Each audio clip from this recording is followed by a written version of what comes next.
ഈശോ മിശിഹായ്ക്ക് സ്തുതിയായിരിക്കട്ടെ. സംഖ്യയുടെ പുസ്തകത്തിൽ നിന്നുള്ള വായന. 10-ാം അധ്യായം. കാഹളം.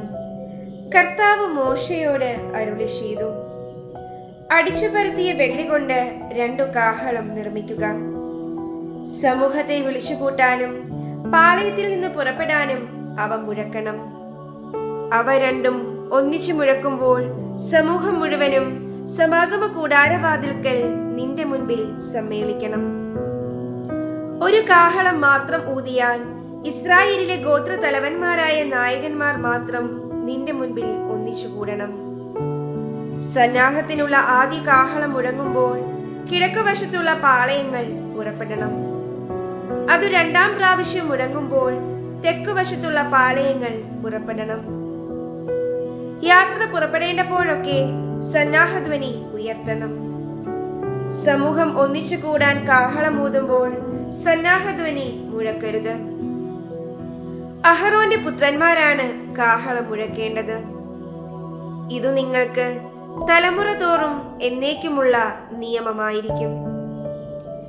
നിങ്ങളുടെ ദേശത്ത് നിങ്ങളെ ഞെരുക്കുന്ന ശത്രുവിനെതിരെ യുദ്ധത്തിന് പോകുമ്പോൾ നിങ്ങളുടെ ദൈവമായ കർത്താവ് നിങ്ങളെ ഓർക്കുന്നതിനും ശത്രുവിൽ നിന്ന് നിങ്ങൾ രക്ഷപ്പെടുന്നതിനും കാഹളങ്ങൾ സന്നാഹധ്വനി മുഴക്കണം. നിങ്ങളുടെ സന്തോഷത്തിന്റെ ദിനങ്ങളിലും നിർദ്ദിഷ്ടമായ ഉത്സവങ്ങളിലും മാസാരംഭങ്ങളിലും ദഹനബലികളും സമാധാന ബലികളും അർപ്പിക്കുമ്പോഴും കാഹളം ഊതണം. അപ്പോൾ നിങ്ങളുടെ ദൈവം നിങ്ങളെ ഓർമ്മിക്കും. ഞാൻ നിങ്ങളുടെ ദൈവമായ കർത്താവാണ്. സീനായിൽ നിന്ന് പുറപ്പെടുന്നു. 2-ാം വർഷം 2-ാം മാസം 20-ാം ദിവസം സാക്ഷ്യ കൂടാരത്തിനു മുകളിൽ നിന്ന് മേഘം ഉയർന്നു.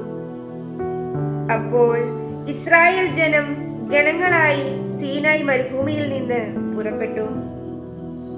മേഘം പാരാൻ മരുഭൂമിയിൽ ചെന്ന് നിന്നു. മോശ വഴി കർത്താവ് നൽകിയ കൽപ്പനയനുസരിച്ച് അവർ ആദ്യമായി യാത്ര പുറപ്പെട്ടു.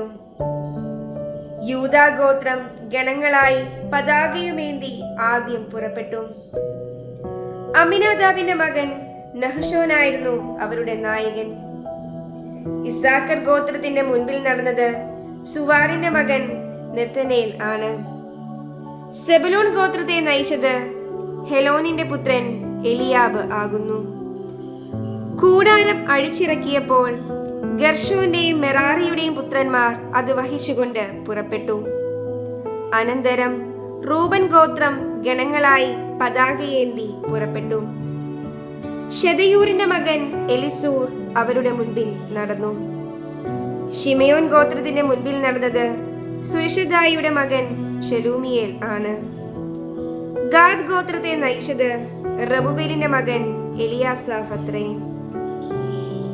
അതിനുശേഷം വിശുദ്ധ വസ്തുക്കൾ വഹിച്ചുകൊണ്ട് കൊഹാത്തിന്റെ പുത്രന്മാർ പുറപ്പെട്ടു. അവർ എത്തുന്നതിന് മുമ്പ് സാക്ഷി കൂടാരം സ്ഥാപിക്കപ്പെട്ടു.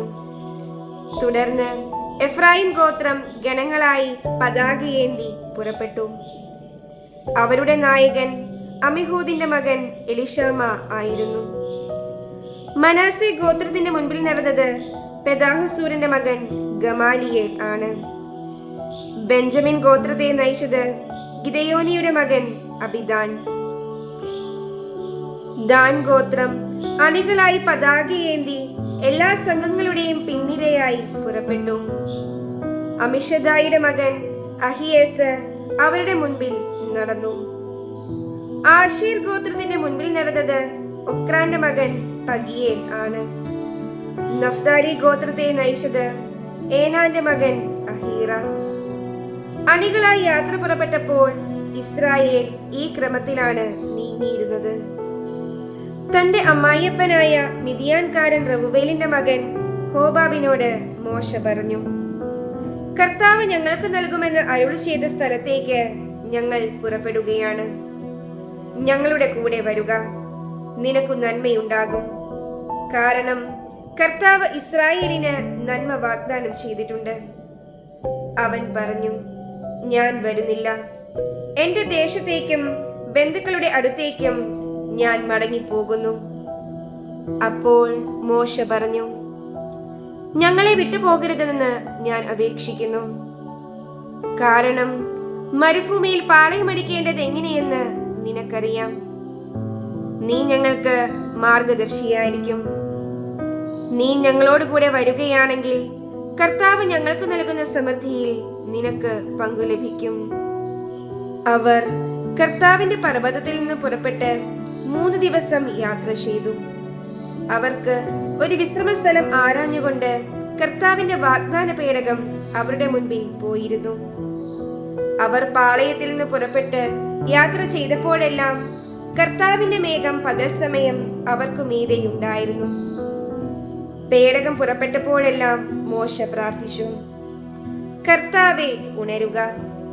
അങ്ങയുടെ ശത്രുക്കൾ ചിതറിപ്പോകട്ടെ. അങ്ങയെ ദ്വേഷിക്കുന്നവർ പലായനം ചെയ്യട്ടെ. പേടകം നിശ്ചലമായപ്പോൾ അവൻ പ്രാർത്ഥിച്ചു, കർത്താവേ, അവിടുന്ന് ഇസ്രായേലിന്റെ 10,000-ങ്ങളിലേക്ക് തിരിച്ചു വന്നാലും. ഈശോ മിശിഹായ്ക്ക് സ്തുതിയായിരിക്കട്ടെ. സംഖ്യയുടെ പുസ്തകത്തിൽ നിന്നുള്ള വായന. 11-ാം അധ്യായം.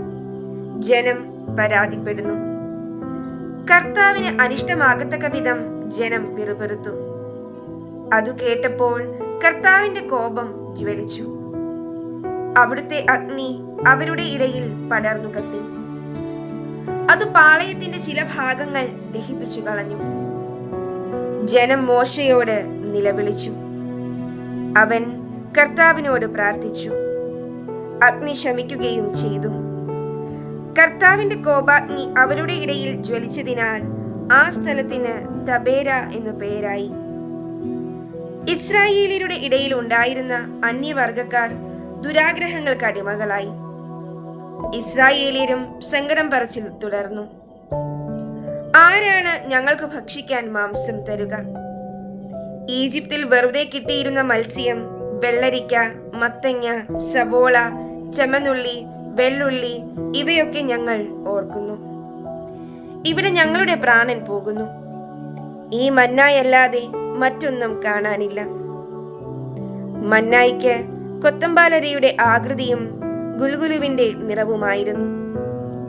ജനം ചുറ്റി നടന്ന് അത് ശേഖരിച്ച് തിരികല്ലിലോ ഉരലിലോ ഇട്ട് പൊടിച്ച് കലത്തിൽ വേവിച്ച് അപ്പം ഉണ്ടാക്കി പോന്നു. എണ്ണ ചേർത്ത് ചുട്ട അപ്പത്തിൻ്റെതു പോലെയായിരുന്നു അതിന്റെ രുചി.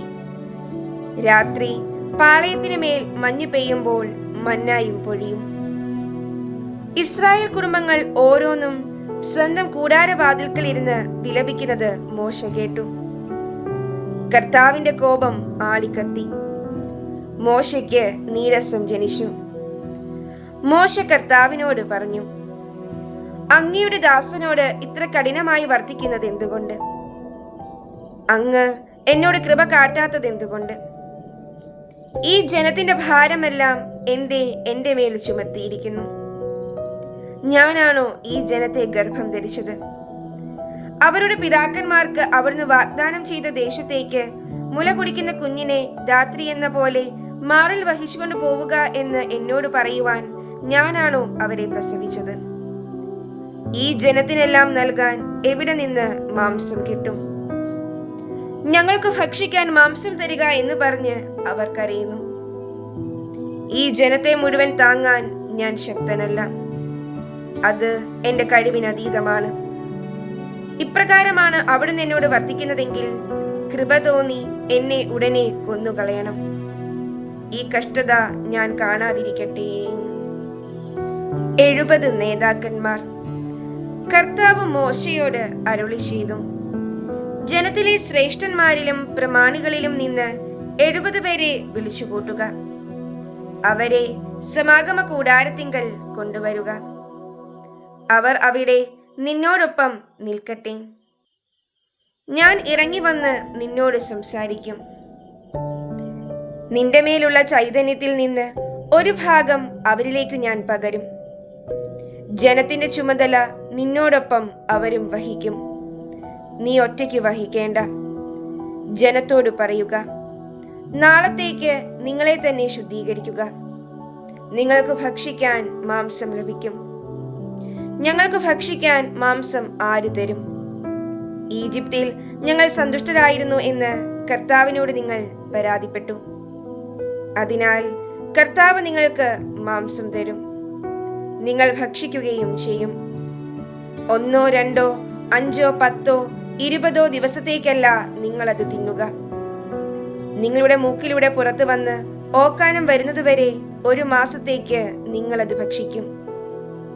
എന്തുകൊണ്ടെന്നാൽ നിങ്ങളുടെ ഇടയിൽ വസിക്കുന്ന കർത്താവിനെ നിങ്ങൾ ഉപേക്ഷിക്കുകയും ഈജിപ്തിൽ നിന്ന് പോന്നത് ബുദ്ധിമോശമായി പോയി എന്ന് വിലപിക്കുകയും ചെയ്തു.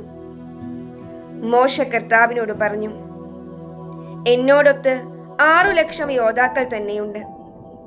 എന്നിട്ടും അങ്ങ് പറയുന്നു 1 മാസത്തേക്ക് അവർക്ക് ഭക്ഷിക്കാൻ മാംസം നൽകാമെന്ന്. ആടുകളെയും കാളകളെയും അവർക്ക് മതിയാവോളം അറക്കുമോ? അവർക്ക് തൃപ്തിയാവോളം കടലിലെ മത്സ്യത്തെ ഒരുമിച്ച് കൂട്ടുമോ? കർത്താവ് മോശയോട് അരുളി ചെയ്തു, എന്റെ കൈക്ക് നീളം കുറഞ്ഞു പോയോ? എന്റെ വാക്ക് നിറവേറുമോ ഇല്ലയോ എന്ന് നീ കാണും. മോശ പുറത്തു ചെന്ന് കർത്താവിന്റെ വാക്കുകൾ ജനത്തെ അറിയിച്ചു. അവരുടെ നേതാക്കളിൽ നിന്ന് 70 പേരെ ഒരുമിച്ച് കൂട്ടി കൂടാരത്തിനു ചുറ്റും നിർത്തി. കർത്താവ് മേഘത്തിൽ ഇറങ്ങി വന്ന് അവനോട് സംസാരിച്ചു. അവിടുന്ന് മോശയുടെ മേലുണ്ടായിരുന്ന ചൈതന്യത്തിൽ ഒരു ഭാഗം 70 നേതാക്കന്മാരുടെ മേൽ പകർന്നു. അപ്പോൾ അവർ പ്രവചിച്ചു. പിന്നീട് അവർ പ്രവചിച്ചിട്ടില്ല. എൽദാദ്, മെദാദ് എന്നീ 2 പേർ പാളയത്തിനുള്ളിൽ തന്നെ കഴിഞ്ഞു. അവർക്കും ചൈതന്യം ലഭിച്ചു. അവർ പട്ടികയിൽ ഉൾപ്പെട്ടിരുന്നെങ്കിലും കൂടാരത്തിന്റെ സമീപത്തേക്ക് പോയിരുന്നില്ല. അവർ പാളയത്തിനുള്ളിൽ വെച്ചു തന്നെ പ്രവചിച്ചു. എൽദാദും മെദാദും പാളയത്തിൽ വെച്ച് പ്രവചിക്കുന്നുവെന്ന് ഒരു യുവാവ് ഓടിച്ചെന്ന് മോശയോട് പറഞ്ഞു. ഇതു കേട്ട് നൂനിന്റെ മകനും മോശയുടെ തിരഞ്ഞെടുക്കപ്പെട്ട ശുശ്രൂഷകരിൽ ഒരുവനുമായ ജോഷുവ പറഞ്ഞു, പ്രഭോ, അവരെ വിലക്കുക. മോശ ജോഷുവയോട് പറഞ്ഞു, എന്നെ പ്രതി നീ അസൂയപ്പെടുന്നുവോ?